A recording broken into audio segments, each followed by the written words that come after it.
Hello everyone, my name is Ken. I am 6 years old.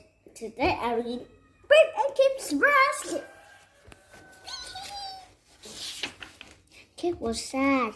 He wanted to have a great party, but he didn't have cupcakes. He didn't have party games. He didn't have decoration, and he forgot to invite everyone. This is terrible, said Kip. I think I'll just go home. Kip started to walk, and then suddenly, all Kip's friends jumped out. Surprise! They all yelled, We are there for your party. There was no party. I messed up everything. No problem, said Bird. I brought cupcakes, game, and decoration. Hey, man, what party? Said Kip. Everyone played party games.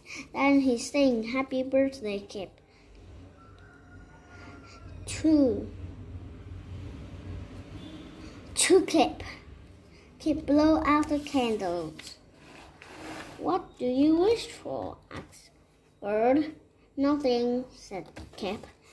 I always have everything I need right here. Bye everyone. See you tomorrow. See you tomorrow.